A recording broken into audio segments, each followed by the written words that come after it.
Thanks to Shopify for supporting Future Hindsight. Shopify is a platform designed for anyone to sell anywhere, giving entrepreneurs like myself the resources once reserved for big business. Sign up for a $1 per month trial period at shopify.com/hopeful, all lowercase. And if you want to support Future Hindsight, you can.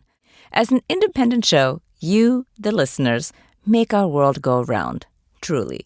Sign up for the Civics Club on Patreon for just $1.99 a month and support our show. Head to patreon.com/futurehindsight now to sign up. And before we start the show, thank you all, our loyal fans who voted for Future Hindsight in the Signal Awards. We're so thrilled to have won the gold in the public service, social impact, and activism category. On top of the gold, we were also the listener's choice. We're so honored and so humbled to receive this award. Thank you for voting, and thank you to the Signal Awards. Welcome to Future Hindsight, a podcast on a mission to spark civic action. I'm your host, Mila Atmos. I'm a global citizen based in New York City, and I'm deeply curious about how our society works. So each week, I bring you conversations to cut through the confusion around today's most important civic issues and share clear, actionable ways for us to build a brighter future together. After all, democracy is not a spectator sport.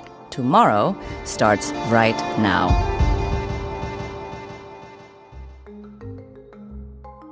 On this show, we celebrate citizen changemakers, people who buy in to community and the public good.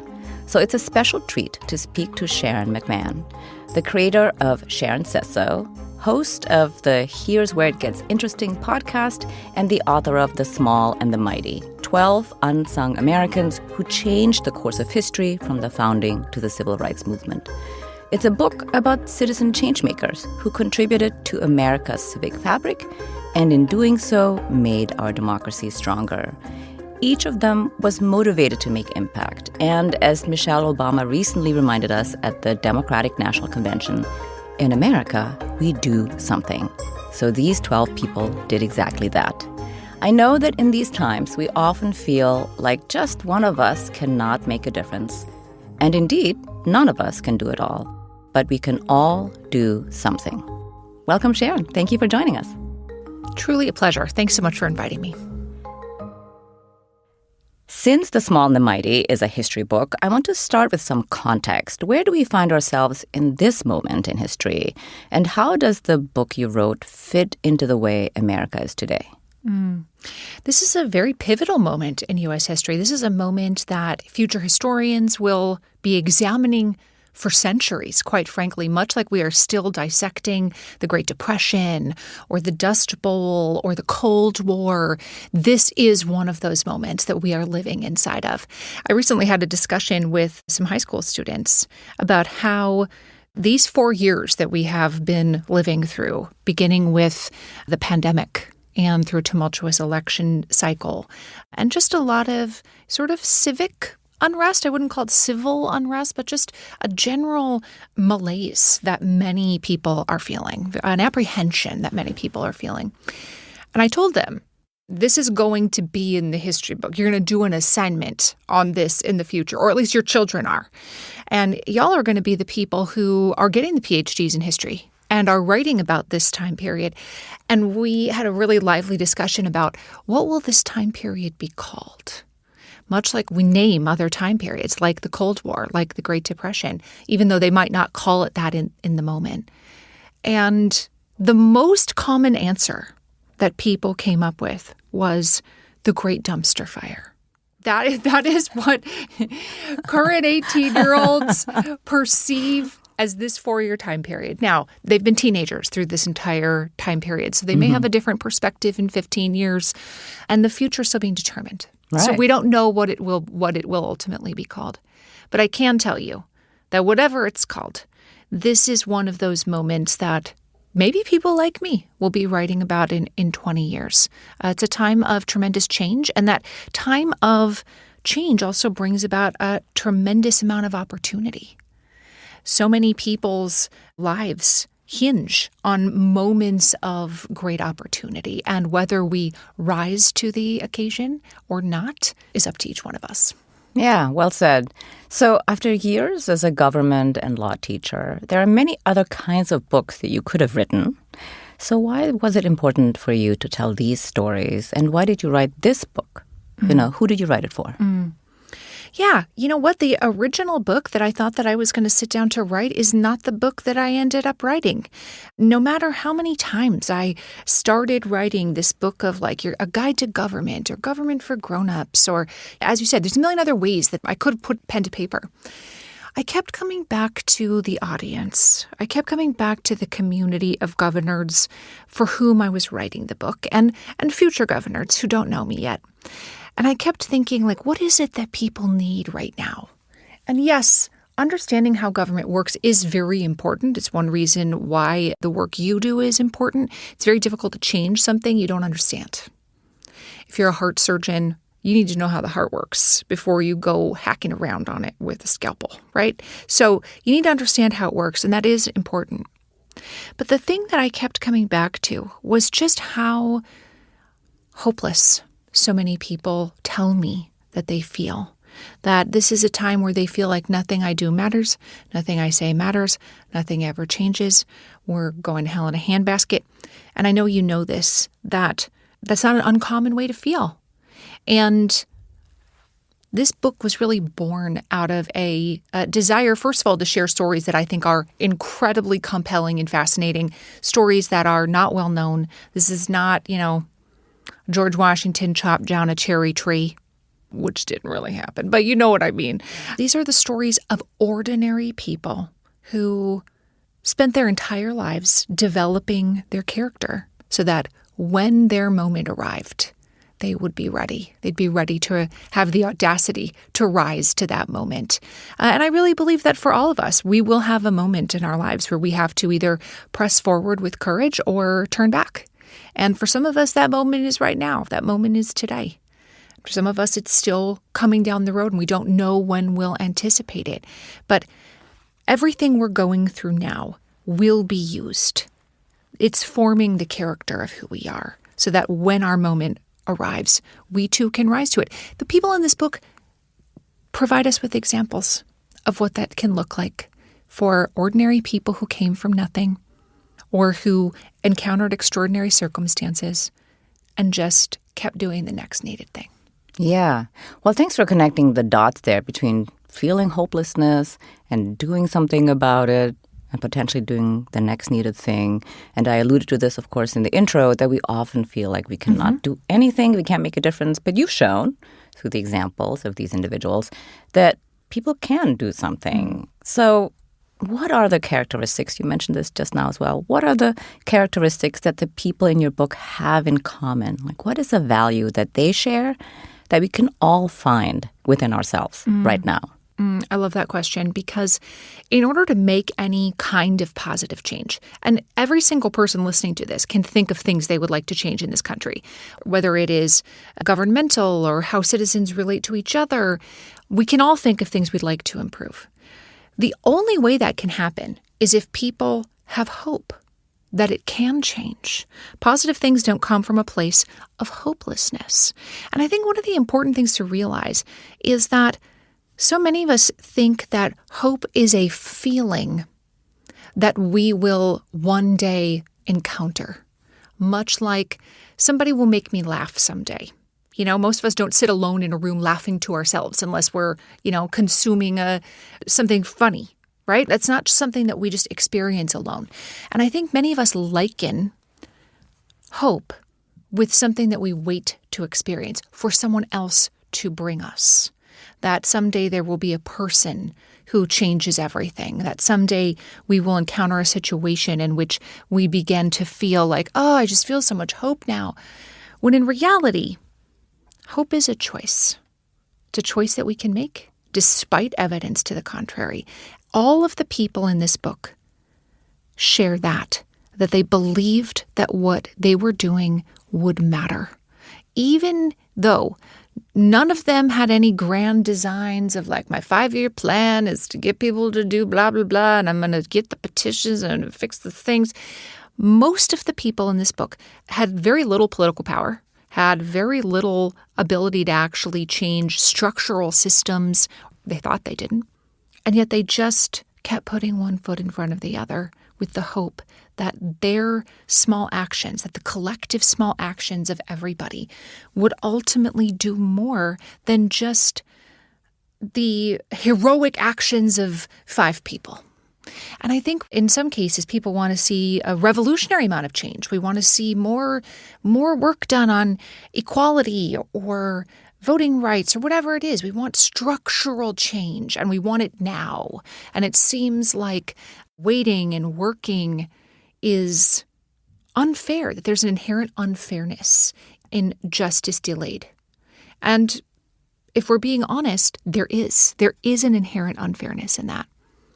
But that doesn't mean that the answer is just to give up, right? Well, it's unfair, so I'm not doing anything. I think that's often how people view the world today. I can't fix it all, and so I will fix nothing. I can't end income inequality, so forget it. I can't fix global child hunger. Doesn't matter. It's all hopeless. And the people in this book prove over and over and over again that mindset does not bear fruit, that the mindset of, I'm just going to keep doing what I can, where I am, with the resources available to me. And all of that will matter. And I think that's something that we can take and sort of like tuck in our pocket and hold in our hearts today, that what we do really does matter. That's so profound. Thank you. So to me, your book reads like a history of everyday citizens who were motivated by justice, by truth, equal rights. And I think today we would describe the characters in your book, these real people, as people who were working towards an inclusive, multicultural democracy. Of course, at the time, they would not have described it that way. And one of the stories that was really unexpected to me was how Sears, Roebuck and Company weakened the stranglehold of white supremacy through their catalog business. And of course, in the beginning, it was inadvertent, but then they embraced it. But walk us through how they did that. It's such an interesting story. First of all, the man who sort of seizes the helm of Sears, Roebuck and Company, his name is Julius Rosenwald, comes into this position by matter of chance and by virtue of proximity. That's how he describes it. He was the son of immigrant peddlers who escaped anti-Semitism in Europe. His father literally went door to door selling things, and they eventually settled in Illinois. They grew up near a future president, Abraham Lincoln, although that has nothing to do with his success later in life. He gets started in the clothing business. He has family in the clothing business. He's selling men's suits. And Sears and Roebuck buys men's suits from him. And, so he begins to find a little success in the clothing business. And eventually when Julius Rosenwald ascends to the leadership of Sears and Roebuck, he finds himself at the helm of an organization that perhaps he would have never envisioned for himself, sort of at a crossroads of, what do I do with all of this money? A problem most of us would love to have, right? We would love to have that problem of like, I just don't know what to do with all of my success. Sears and Roebuck encounters a situation that it certainly didn't design, but that they soon realize and lean into, which is that a lot of access to goods in the American South was controlled by rural postmasters. Of course, they didn't have big box stores. Of course, they didn't have the ability to shop online. But once train lines connected the entire country and telegraphs made it easy to communicate, people began to mail order things. They began to be able to get this catalog, which were really exciting to receive the catalogs, and you would keep them for months and months and months until a new catalog came out. They began to have access to things that they previously would not have been able to access. And for the African American community in the South, this is particularly important because even after the Civil War, when people are emancipated, Jim Crow laws made it so that they could not get service at a huge variety of stores. They were literally denied the right to be able to walk into, say, a furniture store and order something that they needed, or to be able to purchase goods at a farm store. So the ability to access what they need, and the retailer has no idea who they are. They can't see that the person ordering this is an African American. That begins to change the structure of society in the South. Well, rural postmasters realized that this is what's happening, and they begin sort of throwing away the order cards that Sears and Roebuck would include in their catalogs. I bet some people remember this time from when they were younger, that catalogs had ordering cards inside of them. And then eventually they moved to telephone 800 numbers and you would call.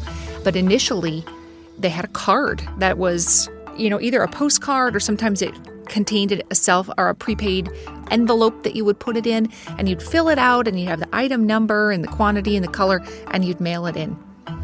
And these rural postmasters, who were almost entirely white, realized that they were being circumvented in their ability to procure, goods. Often these postmasters worked inside their own general store. They had multiple jobs.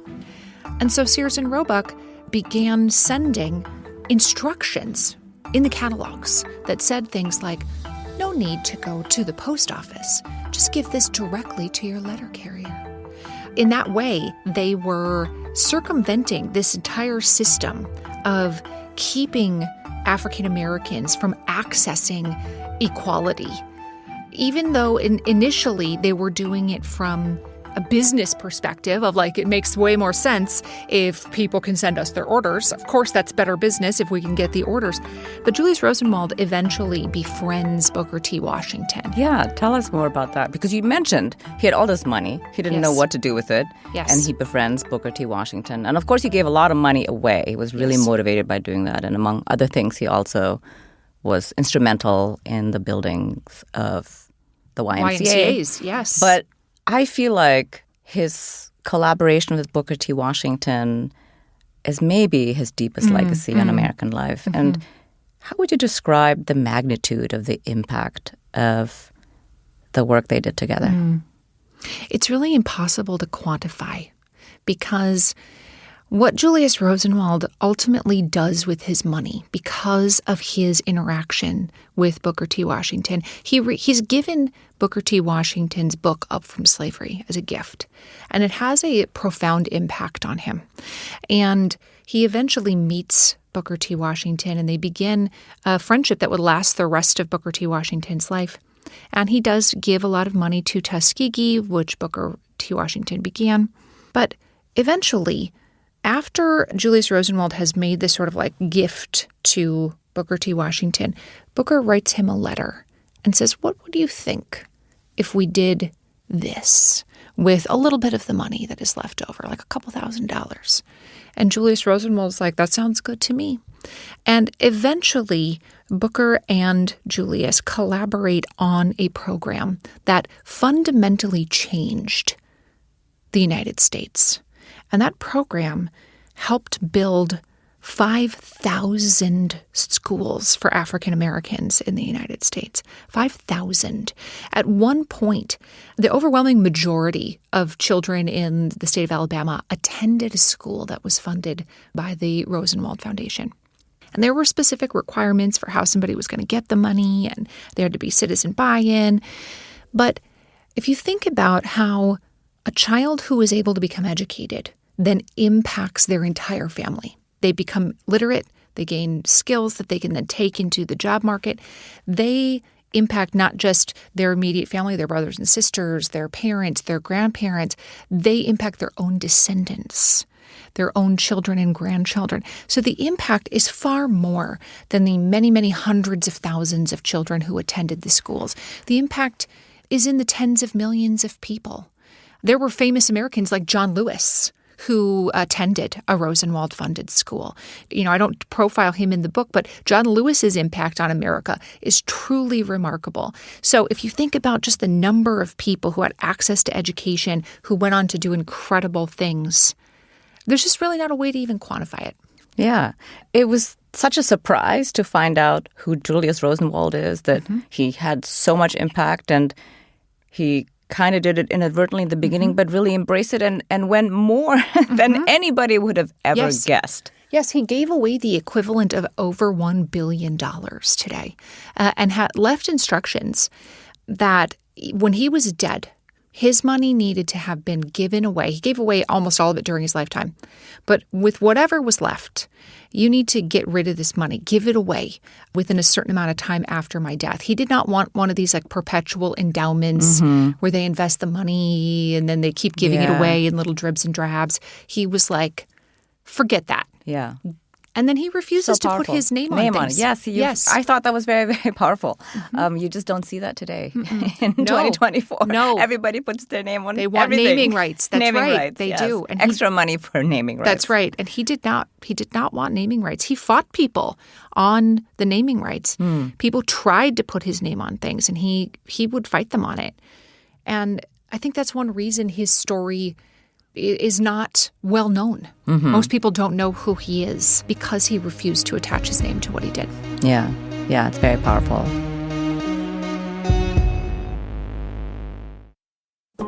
We'll be right back with Sharon McMahon. So stay with us. You won't want to miss this episode's Civic Spark. One small step we can all take to be more empowered and ignite collective change. But first, we want to tell you about our sponsor, Shopify.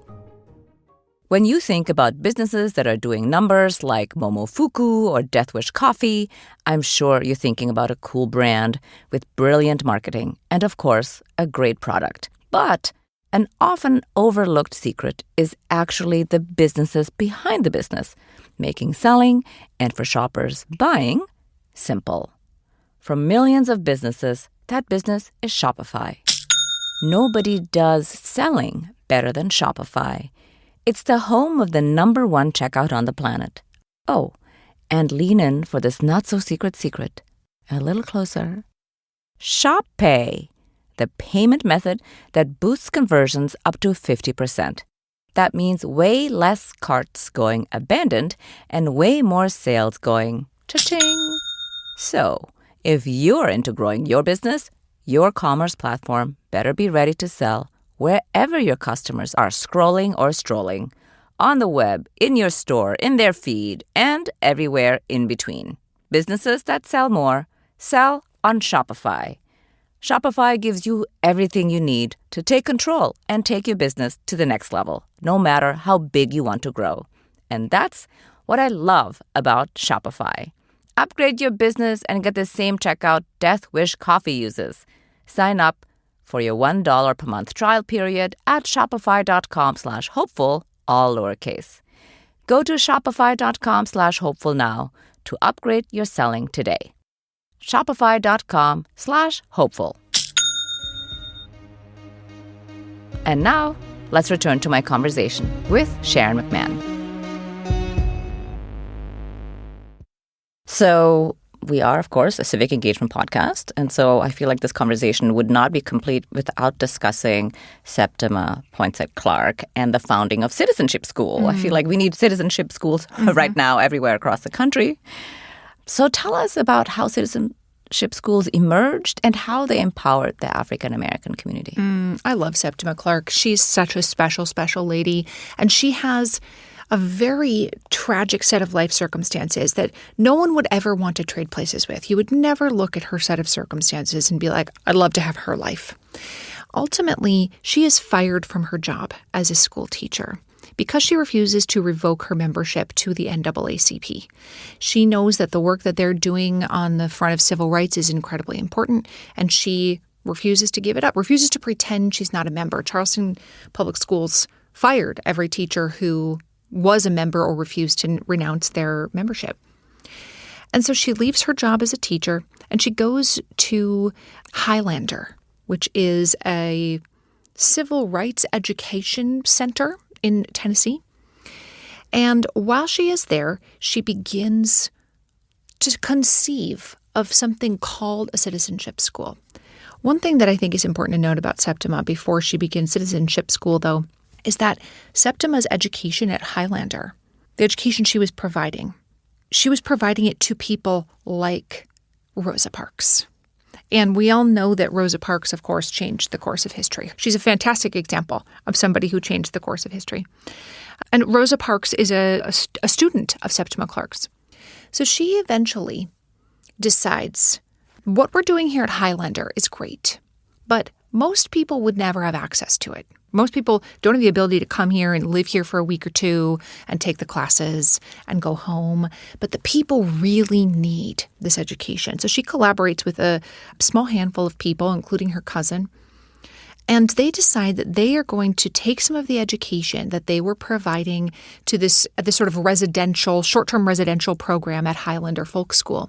And they are going to take that to the African-American community wherever it is needed. And they begin in a small community in South Carolina. Her cousin is one of the teachers. Her cousin is like, I am a hairdresser. I am not a teacher. I don't know how to be a teacher. Like, why would I do this? And Septima convinces her cousin, because you're not a teacher, that is why you need to do this.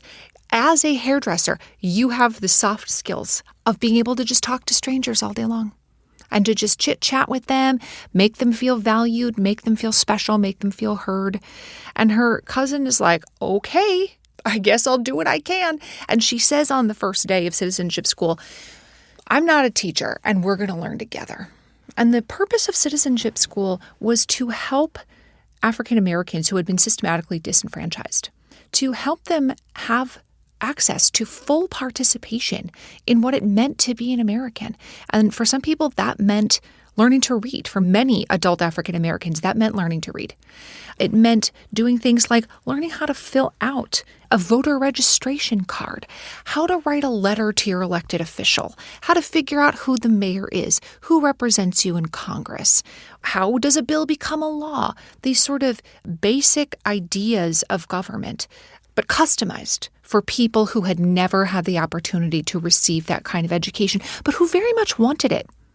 I think there's sometimes this notion, especially in, mainstream educational settings, that the African American community was not interested in participating. And that is the furthest thing from the truth. There's no community, perhaps, that believed in democracy more than the African American community, who had been enslaved by people who systematically tried to exclude them and never gave up hope in participating fully in democracy.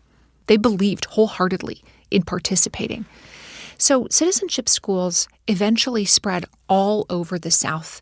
They moved many thousands of African Americans onto the voter rolls. They gave them education on how to participate. And again, the impact of citizenship schools can't be understated, because so many people who would later go on to be the foot soldiers of the civil rights movement received their initial education in a citizenship school. Yeah, it's really a powerful story, and I had no idea. So thank you for bringing that into the book. Now that you have written this book about these small and mighty American citizens, how do they go about accomplishing their vision? Like, what does it take to change the course of history? And if you were channeling Septima, what would she say? Well, first of all, Septima never set out to change the course of history. And what she set out to do was to impact people one at a time. And one of the things that I think is worth remembering, that if something is worth doing in society, say making sure kids have food to eat, it's worth doing for one person. And we so often get hung up on, well, we can't end childhood poverty by voting in November or voting for such and such. None of it matters. If it's worth doing for everybody, it's worth doing for one person. And she perfectly embodied that. Her very first teaching job was at in one-room schoolhouse on an island off the coast of South Carolina after she'd been denied the right to teach in Charleston, where she was from. The school doesn't even have windows. In order to keep the bugs out, they have to close the shutters. And the children, basically no books. They're learning in the dark. And she's making, comparatively a tiny, tiny, tiny amount of money. Even compared to African-American male teachers, she's making a tiny amount of money. And the school is called Promised Land School. And I can assure you that at no time in her life did she walk in that school and think, well, this really is the promised land. She did not think that. And yet she kept showing up, believing that what she was doing would make a difference. But one of the things that I love about her is at the end of her life, somebody asked her, what did you learn? And she says, I have learned that I can work with my enemies because they might have a change of heart at any moment. And I think that's such a profound thing to think about today. We think of somebody as our political enemy. They're on the other side of the aisle. They don't vote the same way that we do. They oppose efforts that we think are important. And we think, essentially, unfollow, block, yes. unfriend. That's sort of our knee-jerk reaction. And that is the opposite of what Septima Clark did. She says, I learned that I can work with my enemies because they might have a change of heart at any moment. What she's saying is, never give up on somebody. And also, how would your enemies ever have a change of heart if they are never around someone to show them the way, to show them the light? They're just going to keep working with your enemies. If your enemy, you can't work with them, who are they going to work with? Other people that are your enemy. They're going to keep on doing what they're doing. They need to have access to a better way of thinking. And Septima refused to give up, even when she's an elderly woman.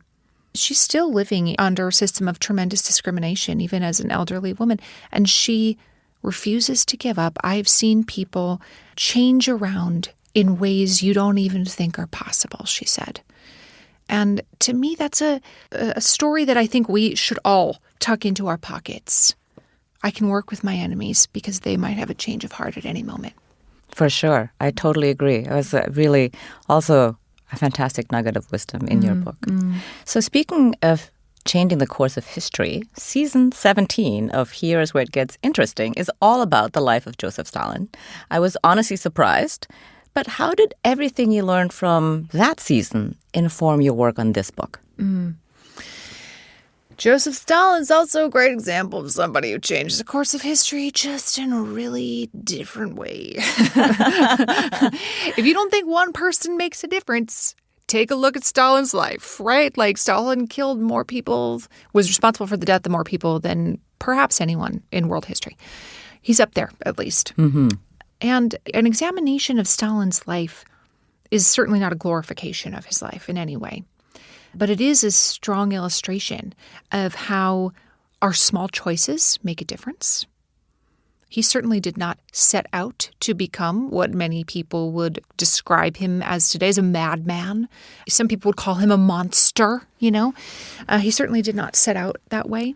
But unlike the people in this book who chose to have hope that their small actions would make a difference, Stalin believed that if he could control everybody, that he could force them to do, what it was that he believed was the quote-unquote right thing. And what the right thing in his mind was very self-serving.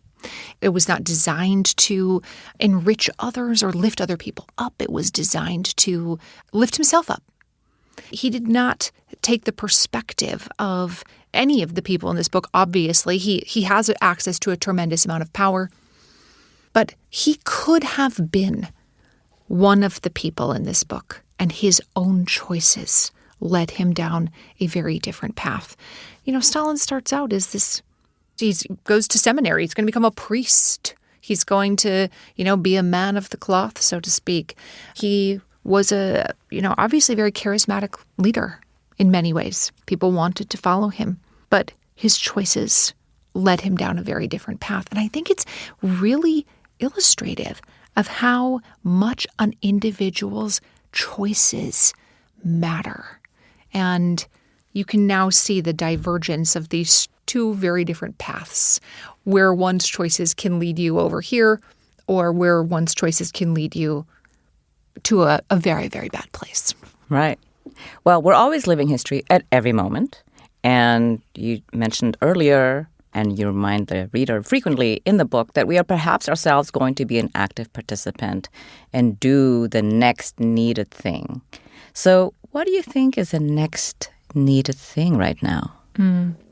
That is going to depend on where you are and who you are and what your skills are and what you feel drawn to or called to do. And I think that's actually really important, that so often we feel disempowered by the fact that I can't do everything. I don't have money. I'm not a billionaire. I can't speak on a stage. I don't know how to do heart surgery. We look at this through a lens of lack of all of the areas that we cannot make a difference in, instead of embracing where we are, what our sphere of influence is, what our unique skills are, and also, the issues that are sort of laid on our hearts.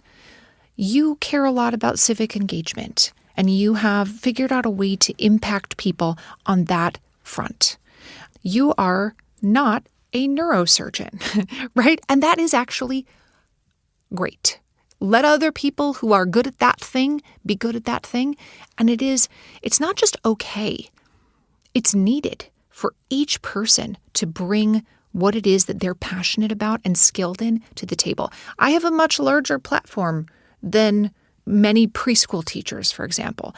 That doesn't mean that what I'm doing is more important than what they're doing on a daily basis. If it's worth doing for everybody, it's worth doing for one person. It's worth caring for one child. So if there's a topic that I think people feel especially drawn to, whether that is environmental action, criminal justice reform, child poverty, whatever it is that you feel really drawn to, I firmly believe that that thing is given to you for a reason and that you are supposed to do something about that thing. Nobody can fix it all, but all of us can do something, as you mentioned.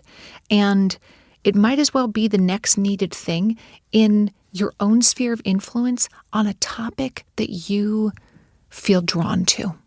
And trust that that is what you're supposed to be doing. Just like the people in this book did not look around and think to themselves, well, I can't end international conflict, so never mind. It didn't mean that they didn't keep working for women's equality in the United States because they couldn't end a war in Europe. Just because you can't fix it all doesn't mean you can't impact something. Yeah, well said. Well, this might almost seem redundant, but every week on Future Hindsight, I ask my guests to share a civic spark, one small step we can all take to be more empowered and ignite collective change. What's a good way to turn the insights you've shared with us into action? I think it's a mindset shift from nothing I do matters to I will have hope that what I do will matter. That's a choice that we can make. And if we move forward with the hope that what we do will matter, even if we can't see it today, even if the Earth doesn't change its rotation around the sun because we sent an email, what we do can and does matter. And positive change comes when we choose to have that hope. So more than a prescription for take this one action, send this one email, go to this one event, contact this one person, we would all feel far more empowered to make positive contributions if we choose to have hope that even if we can't see it, that what we're doing will matter. Hear, hear. So as we are rounding out our conversation here today, looking into the future, what makes you hopeful? I have hope in this sort of citizen awakening, so to speak, this citizen uprising that certainly was not present amongst mainstream moms is the wrong word, but I look back at my mother's generation. My mother's generation, aside from protesting, say, the Vietnam War, they didn't particularly feel empowered to make a difference in the way government worked. They maybe watched the Watergate hearings and were like, oh no, that's terrible. They felt in many ways disempowered and were not civically engaged. Other than maybe voting, my mom voted, but she has never, until now, my mom is in her 60s. Now my mom feels like there is stuff I can do. There are things I can do. My mom doesn't feel like she needs to lead every protest and go to every march and do all the things, but she knows that, like, yeah, I could do that thing. I could attend that thing. I could help her out. I could go to her event. I think this sort of awakening to this idea that, in fact, what we do does make a difference, and I am capable of impacting somebody. That gives me a tremendous amount of hope that there are shows like this that people are listening to. There are shows like mine that people are listening to, that people now understand, with all the information in the world at their fingertips, we can now understand, how do I contact Congressman Bob? I want to send him an email. I'm going to give him a call. We feel far more empowered to do those things today than at any time in the past. And that can be a blessing and a curse, but it is power that we can harness for good. Yeah, I totally agree. I really feel that so many people feel powerless and hopeless. And what you do and what I do, I hope, really does make it clear to people we do have power and that we should exercise it and use it. Mm-hmm. Thank you very much for joining us on Future Hindsight. It was really a pleasure to have you on the show. My pleasure. Thanks for inviting me.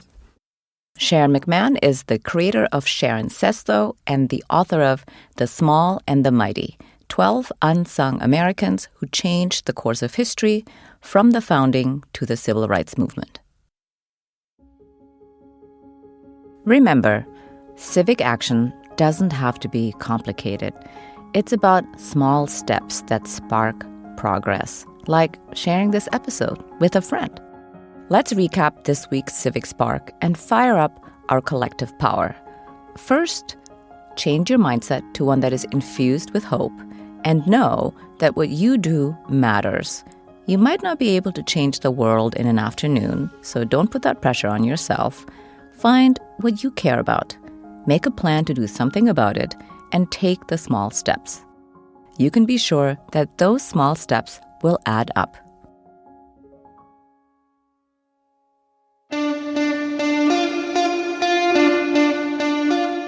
Next week on Future Hindsight, we're joined by Dr. C. Nicole Mason. She's the founder and president of Future Forward Women, a project at the New York Women's Foundation. It's a legislative exchange and policy network that advances progressive public policies at the state and federal levels. The freedom to make your own choices, pursue your own good in your own way, and then the freedom from harm, the freedom from coercion, right? That's classic liberalism. And when we think about abortion bans, it is not democratic in that way. It is really trying to restrict somebody's freedom and disallowing them for being who they are and pursuing their own good in their own way, full stop. And so these bans are anti-democratic. That's next time on Future Hindsight. And before I go, thanks so much for listening. If you like this episode, please consider supporting us on Patreon. We're really passionate about bringing pro-democracy values into your headphones. As you heard at the beginning of the show, we are an independent podcast, and every dollar counts. Please support us by joining the Civics Club on Patreon. Go to patreon.com/futurehindsight. That's patreon.com/futurehindsight. Thank you so much for your support, and thanks for tuning in. This episode was produced by Zach Travis and me. Until next time, see clearly, act boldly, and spark the change you want to see.